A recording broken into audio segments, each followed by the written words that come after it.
First mark வாங்குறவங்களுடைய paper பாரு. சில teachers இருக்காங்க, இந்த திங்கக்கிழமைன்னு ஒரு நாள் வரும். எனக்கு ஒரு சந்தோஷம் என்னன்னா, திங்கக்கிழமை அன்னைக்கு மட்டும் டீச்சர்ஸை பார்க்கணும். காட்டன் சாரிலாம் கட்டிக்கிட்டு ஒன்னும் செய்ய மாட்டேன். நான் எப்படி ஜெயிச்சேங்கிறத சொல்றேன். பெரியோட படிக்கிற பிள்ளைங்க தான் 98 வாங்குது. ஆனா எம்ஏல நான் வெளியில வரும்போது ஐ அம் யூனிவர்சிட்டி ரேங்க் ஹோல்டர்.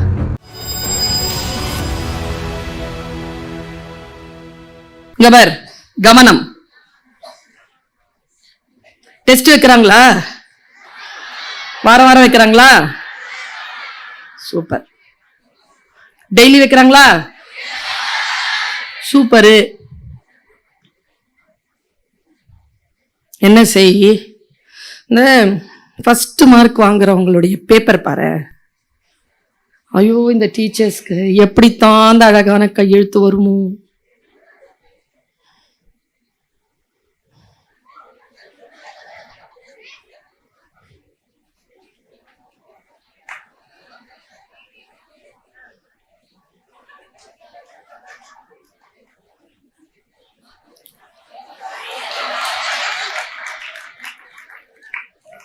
சில டீச்சர்ஸ் இருக்காங்க, சாருக்கு சொல்றேன், மேடம்க்கு சொல்றேன், நான் பிஎட் படிச்சிருக்கேன் மேடம், ரெகுலர்ல. I am a teacher, school teacher, full qualified school teacher. PhD முடிச்சுட்டு யூஜிசிலாம் கிளியர் பண்ணதுனால காலேஜ்க்கு போயிட்டேன். But I love to be a teacher, school teacher. ஏன்னா நீங்க தான் செதுக்குறீங்க, நாங்க பெயிண்ட் தான் பண்றோம். பாரு, இந்த திங்கக்கிழமைன்னு ஒரு நாள் வரும். எனக்கு ஒரு சந்தோஷம் என்னன்னா, திங்கக்கிழமை வேற எந்த ஒரு ஜாலியும் இல்லை. இன்னைக்கு ஃபர்ஸ்ட் நாளே திங்கக்கிழமை sir.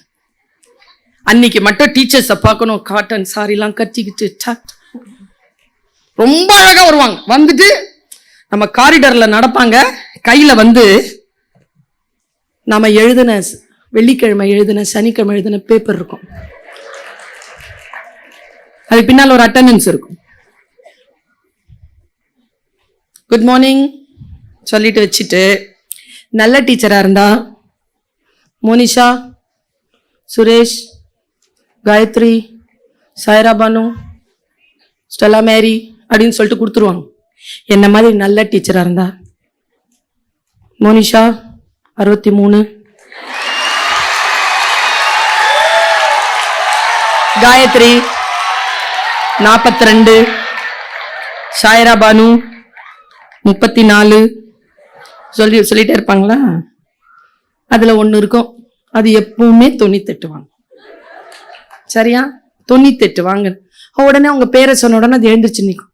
All of you claps அப்படின்னு உடனே எல்லாரும் இங்கேயுமா எப்பதான் மேடம், என்ன மேடம் கிளாப் பண்ணுவாங்களா?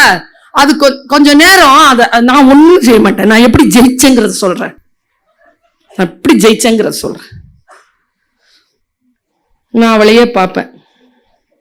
அது நின்னுட்டு உட்காராது. கை தட்டிட்டாங்களா உட்கார, கடைசி கைத்தட்டல் முடிய நின்னுட்டே இருக்கும். நின்னுட்டு வாங்கிட்டு உட்காரும். ஒரு நாள் என் கிளாஸ்ல அப்படிதான் 98 வாங்கிருச்சு. ஒண்ணு வாங்கிட்டு வருது என்கிட்ட, மிஸ் அந்த 7 மார்க்ஸ் கொஸ்டின்க்கு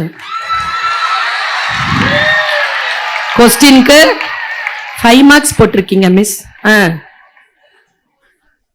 2 மார்க்ஸ் நீ போட்டுக்கோ. அது தப்பா இருக்கிறதுனால தான் நான் 2 குறைச்சி இருக்கிறேன்.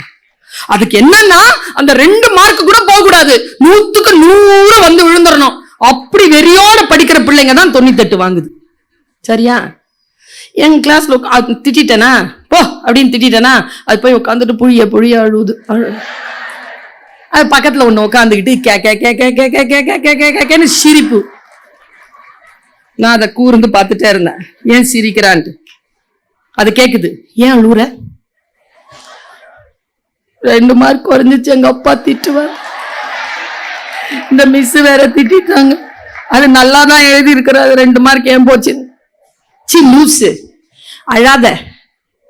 உங்க அப்பா கேட்டாருன்னா அந்த 2 மார்க் எங்கன்னு கேட்டாருன்னா அழாத சொல்லி என்கிட்ட இருக்கு, அது மொத்தமாவே 2 மார்க். அதுக்கு போட்டாங்களாமா. நான் ஏன் வந்திருக்கேன் தெரியுமா? எம்ப்ரேஸ் த எக்ஸலன்ஸ் அப்படிங்கிறது 2 மார்க் வாங்கிட்டு சிரிக்கவும் கூடாது, 98 வாங்கிட்டு அழவும் கூடாது. இந்த பேலன்சிங்க தெரிஞ்சுக்கோங்க. வாழ்க்கையில நான் ஒரு விஷயத்த சொல்றேன் குழந்தைகளே, ரொம்ப முக்கியமான விஷயத்தை என்னுடைய மண்ணின் பிள்ளைகளுக்கு நான் சொல்றேன். as a teacher, as a educationalist, உங்களுடைய சைக்கிள் டெஸ்ட், உங்களுடைய டெய்லி டெஸ்ட் எடுத்து பாருங்க. 36 வாங்கி இருக்கீங்களா, 32 வாங்கி இருக்கீங்களா? ஃபெயில் தான். அவ 98 வாங்கி இருக்காளா? பார்த்துட்டு கெட்ட வார்த்தை சொல்லிட்டு மூடி வச்சுக்கிட்டு அப்புறமா பாத்துக்கலாம் அப்படி இப்படின்னு சொல்லாம சீரியஸா எடுத்துக்கோங்க. அந்த மேட்டரை ஜெயிக்கிறதுக்கு வழி சொல்றேன். சீரியஸா எடுத்துக்கோங்க. அவ 98 வாங்குறான், அவன் 98 வாங்குறான், நான் ஏன் 32? வாய்? அதே டீச்சர், அதே இன்ஃப்ராஸ்ட்ரக்சர், அதே செக்ரட்டரி, அதே எல்லாமே அதே தான், அதே ஃபீஸ் தான் கட்டுறேன். why should I get 32? why? என்ன எங்க பிரச்சனை இருக்கு? கஞ்சி குடிப்பதற்கு இலார் அதன் காரணம் இன்னதென்று அறியும் திறனிலார். என்ன அர்த்தம்? கஞ்சி குடிக்கிறதுக்கு இல்ல, ஏன் இல்லன்னு தெரியல, தெரிஞ்சா கஞ்சி வந்துரும், அவ்வளவுதான். மார்க் நான் வாங்கல, ஏன் வாங்க மாட்டேங்கிறேன்னு தெரியல, தெரிஞ்சா வந்துரும், மார்க் வந்துரும். ஏன் வாங்கல? படிக்கலையா? புரியலையா? நீ என்ன பண்ணு, வீட்டுக்கு போ, படி. 2 மார்க் குழந்தைகளை இன்னில இருந்து இந்த பர்வீன் சுல்தான் அம்மா சொல்லிட்டு போயிருக்கேன். 2 மார்க் உன்னுடைய பேப்பர்ல இருந்து 32 வாங்குறியா, 35 வாங்குறியா, 36 வாங்குறியா, 42 வாங்குறியா, எது வாங்கினாலும் 2 மார்க் அதிகமா வாங்குற மாதிரி அடுத்த டெஸ்டுக்கு படி. Just 2 marks. படிச்சுட்டே இருந்தேன்னு வச்சுக்கோய, 2 மார்க்ஸ்னு வந்ததுன்னு வச்சுக்கோய, 32 வாங்குறவ ஒரு நாள் பேப்பரை பாரு, 38 வாங்கியிருப்ப, ஃபெயில் தான்.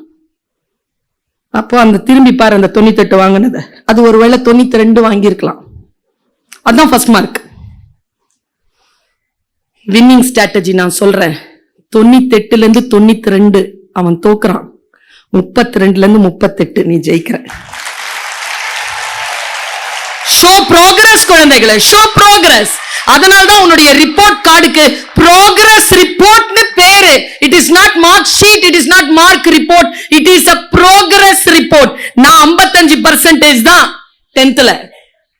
ஆனா எம்ஏல நான் வெளியில வரும்போது ஐ அம் a university rank holder. Show progress, show progress. இந்த ப்ராக்ரஸ் தான் உன்னை நிலைநிறுத்துமே தவிர, இதோ என்னுடன் படித்த, என்னிடத்தில் நான் BA படிக்கும்போது என்னோடு படித்த ஜெயலட்சுமி இந்த அவையில் தான் வீற்றிருக்கிறாள். 30 வருஷம் ஆச்சு அவளை நான் பார்த்து. அவள் எனக்கு தொலைபேசியில் தொடர்பு கொண்டாள். நான் உன்னோடு பேச வேண்டும், உன்னை பார்க்க வந்திருக்கிறேன். இங்க அவையில தான் இருக்கா. தெரியும் யாரு ப்ராக்ரஸ் முன்னெடுக்கிறாங்களோ அவங்க தான் ஜெயிக்கிறாங்க. என்னை விட நல்லா படிக்கிறவ அவ. நான் 62 வாங்கினா அவ 68 வாங்குவா. எப்படி எந்த வினாடியில் நாம் அடுத்த கட்டத்திற்கு முன்னேறுகிறோம்னா, never give up, never give up. உன்னுடைய கெப்பாசிட்டி எவ்வளவு இருக்கோ அந்த கெப்பாசிட்டியை அடுத்த லெவலுக்கு எடுத்துக்கிட்டே போ. 65 வாங்காம தோக்காத, 64 வாங்காத, 58 தான் உன் கெப்பாசிட்டியா, வாங்கிடுங்கிற நான். 58 வாங்கிடு. பெற்றோர்களுக்கு சொல்றேன், குழந்தைகள் மொத்தம் 3 வகைங்க. புத்திசாலி யார் தெரியுமா? அந்த 98 அடியே வாங்காது, சூப்பரா ஜெயிச்சுட்டே வந்துடும், நிறைய சம்பளம் வாங்கும். நிஜமா சொல்றேங்க. இந்த 98 எவ்வளவு சம்பளம் வாங்குறாங்க தெரியுமா? படிச்சுட்டாங்கன்னா அடுத்து எப்படி தெரியுமா? என்ன மாதிரி திறமைசாலி. ஓகே படிச்சிரும், அடி வாங்காது, ஆடும் பாடும் பேசும், ஜெயிச்சிரும், தோக்காது. 3வது கேட்டகரி ஒண்ணு இருக்குது, புலிமூட்டைன்னு பேர் இதுக்கு. அது புத்திசாலியாவும் இருக்காது, திறமைசாலியாவும் இருக்காது. அது நம்ம வீட்டுல தான் இருக்கும், நிறைய இருக்கும். நான் ஒண்ணு சொல்லட்டுமா? இன்னைக்கு அந்த மாதிரியான பெற்றோர்கள் இருக்கிறீர்கள் என்றால் நீங்கள் கொடுத்து வைத்தவர்கள். ஏன் தெரியுமா? இந்த புத்திசாலிகளையும் திறமைசாலிகளையும் நிர்வகிக்கின்ற நிர்வாகிகள் அவர்கள்தான்.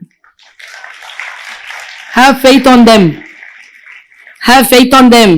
ஒருவேளை அவர்கள் மீனாக பிறந்திருக்கலாம். நீங்கள் மலையேறம் சொல்லி தந்து கொண்டிருக்கிறீர்கள். அவர்கள் மலையேற மாட்டார்கள். ஆனால் கடல் அவர்களுக்கு வாய்க்கின்ற பொழுது உங்களுடைய எலி குஞ்சும் உங்களுடைய மீன் குஞ்சுக்கு முன்னால் தோற்று போகும். உங்களுடைய சிங்கம் கூட தோற்று போகும். ஏன் தெரியுமா? அது கடல். கடலில் மீன் குஞ்சுக்கு தான் நீந்த தெரியும். பார்த்தால் நம்முடைய வாழ்க்கையில் நமக்கு வாய்ப்புகள் கிடைக்கின்ற பொழுது நம் குழந்தைகள் எல்லோரும் ஒரே மாதிரியாக வந்துடணும், ஒரே மாதிரியான விஷயங்கள் வந்துடணும்னு எதிர்பார்க்காதீர்கள். அவரவர்களுக்கு இருக்கக்கூடிய சுதந்திரத்தோடு அந்த குழந்தைகள் அடுத்த கட்டத்திற்கு போகணும். அதற்கு அனுமதியுங்கள்.